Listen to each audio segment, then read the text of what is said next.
ಸ್ವಂತ ಮನೆ ಇದೆ, ಕೈತುಂಬ ದುಡಿಯುವ ಧೈರ್ಯವೂ ಇದೆ.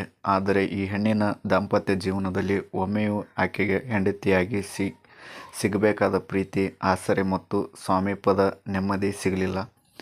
ಹೊರಗಿನ ಪ್ರಪಂಚಕ್ಕೆ ಇವರದು ಸುಂದರ ಸಂಸಾರ ಅನಿಸಿತು. ಆದರೆ ಆ ನಾಲ್ಕು ಗೋಡೆಗಳ ನಡುವೆ ಇವರು ಒಂದು ಶಾರೀರಿಕ ಸಂಬಂಧ ಕೂಡ ಆಗಿಲ್ಲ ಅಂತ ಹೇಳಿದ್ದಾರೆ ಸ್ನೇಹಿತರೆ. ನೀವು ಈ ವಿಡಿಯೋನ ಪೂರ್ತಿಯಾಗಿ ನೋಡಿ. ಇದೊಂದು ಬರೀ ಏಕಾಂಗಿತನ ಮತ್ತು ಕಣ್ಣೀರು. ನಮಸ್ಕಾರ ಕನ್ನಡಿಗರೇ, ಇಂದು ನಾವು ನಿಮಗೆ ಹೊರಟಿರುವುದು ಕೇವಲ ಮ್ಯಾಟ್ರಿಮನಿ ಬಯೋಡಾಟಾ ಅಲ್ಲ. ದಾಂಪತ್ಯದ ಅಸಲಿ ಪ್ರೀತಿಗಾಗಿ ಕಾಯುತ್ತಿರುವ ಒಬ್ಬ ನೊಂದ ಹೆಣ್ಣಿನ ಕಣ್ಣೀರಿನ ರೋಚಕ ಕತೆ. ವರನಿಗೆ ಉದ್ಯೋಗ, ಜಾತಿ ಯಾವುದೇ ಆದರೂ ಪರವಾಗಿಲ್ಲ ಅಂತ ಹೇಳಿದರೆ ಸ್ನೇಹಿತರೆ, ನಿಮಗೆ ಅರ್ಥ ಆಗ್ಬೋದು ಯಾವ ಥರ ಅಂತ. ಆಸ್ತಿ ಯಾವುದು ಇಲ್ಲದಿದ್ದರೂ ಪರವಾಗಿಲ್ಲ, ಈ ಹೆಣ್ಣಿಗೆ ಆಸರೆಯಾಗಿ ನಿಂತು ಆಕೆಯ ಜೀವನಕ್ಕೆ ಹೊಸ ಭರವಸೆ ನೀಡುವ ಒಬ್ಬ ಒಳ್ಳೆಯ ಮನಸ್ಸಿನ ಗಂಡು ಬೇಕು. ಈ ಕತೆ ಕೇಳಿದ ನಿಮ್ಮ ಮನಸ್ಸಿನ ಭಾವಕವಾಗುತ್ತದೆ. ವಿಡಿಯೋವನ್ನು ಕೊನೆಯವರೆಗೂ ಮಿಸ್ ಮಾಡದೆ ನೋಡಿ ಅಂತ ಹೇಳ್ತೀನಿ ಸ್ನೇಹಿತರೆ. ಇದರಲ್ಲಿ ಆ ಗಂಡನಿಂದ ಅವರು ಒಂದು ಸ್ವಲ್ಪ ಕೊರತೆಯನ್ನು ಅನುಭವಿಸಿದ್ದಾರೆ. ಅದಕ್ಕೋಸ್ಕರ ಎರಡನೇ ಮದುವೆಯನ್ನು ಬಯಸಿದ್ದಾರೆ ಸ್ನೇಹಿತರೆ. ವಧುವಿನ ವಿವರಗಳು: ಹೆಸರು ಸೌಮ್ಯಕ್ಕೆ, ವಯಸ್ಸು 32 ವರ್ಷ, 1994ರಲ್ಲಿ ಇವರ ಜನನ, ಎತ್ತರ 5 ಅಡಿ 4 ಇಂಚು, ವೈವಾಹಿಕ ಸ್ಥಿತಿ ಕಾನೂನುಬದ್ಧವಾಗಿ ವಿಚ್ಛೇದನ ಪಡೆದಿದ್ದಾರೆ ಅಂತ ಹೇಳಿದ್ದಾರೆ. ಮಕ್ಕಳಿಲ್ಲ, BCom ಮುಗಿಸಿದ್ದಾರೆ ಶಿಕ್ಷಣ, ಉದ್ಯೋಗ ಕಂಪ್ಯೂಟರ್ ಅಕೌಂಟೆಂಟ್ ಕೆಲಸ ಅಂತ ಹೇಳಿದ್ದಾರೆ. ಮಾಸಿಕ ಆದಾಯ 65,000 ಪ್ರತಿ ತಿಂಗಳ ಇದೆ ಅಂತ ಹೇಳಿದ್ದಾರೆ. ಪ್ರಸ್ತುತ ವಾಸ ಬೆಂಗಳೂರು ನಗರ ಅಂತ ಹೇಳಿದ್ದಾರೆ ಸ್ನೇಹಿತರೆ. ತುಂಬ ಒಳ್ಳೆಯವರು ಮತ್ತು ನೋಡೋಕೆ ಕೂಡ ತುಂಬ ಚೆನ್ನಾಗಿದ್ದಾರೆ. ಒಳ್ಳೆಯ ಸ್ವಭಾವದವರು ಕೂಡ ಇದ್ದಾರೆ ಸ್ನೇಹಿತರೆ. ಸೌಮ್ಯ ಅವರದು ಬೆಂಗಳೂರು ಒಂದು ಸಂಸ್ಕೃತ ಮಧ್ಯಮ ವರ್ಗದ ಕುಟುಂಬ. ತಂದೆ ನಿವೃತ್ತ ಉದ್ಯೋಗಿ. 3 ವರ್ಷಗಳ ಹಿಂದೆ ಸೌಮ್ಯ ಅವರ ಮದುವೆ ಬಹಳ ಸಂಭ್ರಮದಿಂದ ನಡೆದಿತ್ತು. ಗಂಡ ಖಾಸಗಿ ಕಂಪನಿಯಲ್ಲಿ ಕೆಲಸ ಮಾಡುತ್ತಿದ್ದ, ನೋಡೋಕ್ಕೆ ಒಳ್ಳೆಯ ವ್ಯಕ್ತಿ ಕೂಡ ಆಗಿದ್ದ ಅಂತ ಹೇಳಿದ್ದಾರೆ.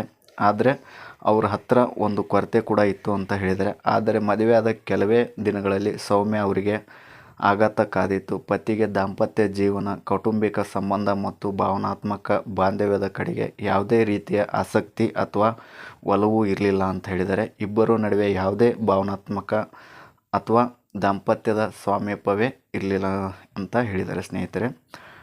ಮೂಡಲಿಲ್ಲ. ಗಂಡ ಸಂಪೂರ್ಣವಾಗಿ ವೈರಾಗ್ಯದ ಮನಸ್ಥಿತಿಯಲ್ಲಿದ್ದ. ಸೌಮ್ಯ ಅವರ ಎಷ್ಟೇ ಪ್ರೀತಿಯಿಂದ ಸಂಸಾರ ಕಟ್ಟಿಕೊಳ್ಳಲು ಪ್ರಯತ್ನಿಸಿದರೂ ಆತನಿಂದ ಸಿಕ್ಕಿದ್ದು ಬರೀ ತಪ್ಪಾದ ಮೌನ ಮತ್ತು ಅಂತ ಹೇಳಿದ್ದಾರೆ ಸ್ನೇಹಿತರೆ. ನಿರಾಸಕ್ತಿ. ಕೊನೆಗೆ ಪರಸ್ಪರ ಒಪ್ಪಿಗೆಯಿಂದ ಇಬ್ಬರು ಶಾಸನಬದ್ಧವಾಗಿ ವಿಚ್ಛೇದನ ಪಡೆದು ಬೇರೆಯಾದರು. ಹೂವಿನಂತಿದ್ದ ಸೌಮ್ಯ ಅವರ ಕೌಟುಂಬಿಕ ಕನಸುಗಳು ಕೇವಲ ಕಾಗದ ದೋಣಿಯಂತೆ ಆದವು ಅಂತ ಹೇಳಿದರೆ ಬಾಡಿ ಹೋದವು ಅಂತ ಕೂಡ ಹೇಳಿದ್ದಾರೆ ಸ್ನೇಹಿತರೆ. ವರನ ಬಗೆಗಿನ ನಿರೀಕ್ಷೆಗಳು: ವಯಸ್ಸಿನ ಮಿತಿ 35ರಿಂದ 40 ವರ್ಷ ಒಳಗೆ ಇರಬೇಕಂತ ಹೇಳಿದ್ದಾರೆ. ಉದ್ಯೋಗ ಪ್ರೊಫೆಷ್ನಲ್, ಯಾವುದೇ ಕೆಲಸ ಅಥವಾ ಉದ್ಯೋಗವಾಗಿದ್ದರೂ ಓಕೆ ಅಂತ ಹೇಳಿದ್ದಾರೆ. ರೈತರು, ಖಾಸಗಿ ಉದ್ಯೋಗಿಗಳು, ಡ್ರೈವರ್ಗಳು, ಸಣ್ಣ ವ್ಯಾಪಾರಿಗಳು ಯಾವುದಾದ್ರೂ ಸರಿ ಅಂತ ಹೇಳಿದ್ದಾರೆ ಸ್ನೇಹಿತರೆ. ಜಾತಿಯ ಯಾವುದೇ ನಿರ್ಬಂಧ ಇಲ್ಲ ಅಂತ ಹೇಳಿದರೆ. ಪ್ರಮುಖವಾಗಿ ಅರ್ಹತೆ: ಧೂಮಪಾನ ಮತ್ತು ಮದ್ಯಪಾನದಂತಹ ಕೆಟ್ಟ ಹವ್ಯಾಸಗಳಿರಬಾರದು. ಹೆಂಡತಿ ಮತ್ತು ಹೆತ್ತವರನ್ನು ಪ್ರೀತಿಯಿಂದ ನೋಡಿಕೊಳ್ಳುವ ಒಳ್ಳೆಯ ಹುಡುಗ ಬೇಕು ಅಂತ ಇವರು ಹೇಳಿದ್ದಾರೆ ಸ್ನೇಹಿತರೆ. ನಡತೆ ಮತ್ತು ಗೌರವಯುತ ಮನಸ್ಥಿತಿ ಇರಬೇಕು. ವೈವಾಹಿಕ ಸ್ಥಿತಿ ಅವಿವಾಹಿತ ಆದರೂ ಪರವಾಗಿಲ್ಲ, ಅಥವಾ ವಿಚ್ಛೇದನ ಪಡೆದವರು ಕೂಡ ಆದರೂ ಪರವಾಗಿಲ್ಲ, ಅಥವಾ ಪತ್ನಿ ಕಳೆದುಕೊಂಡವರು ಆಗಿರ್ಬೋದು, ಯಾರೇ ಆಗಲಿ ಪರವಾಗಿಲ್ಲ ಅಂತ ಹೇಳಿದರೆ ಸ್ನೇಹಿತರೆ. ನಿಮಗೆ ಮತ್ತೆ ನಾನು ತಿಳಿಸುವುದೇನೆಂದರೆ, ಮದ್ಯಪಾನ ಮತ್ತು ಧೂಮಪಾನದಿಂದ ದೂರ ಇರಿ ಅಂತ ಹೇಳ್ತೀನಿ ಸ್ನೇಹಿತರೆ.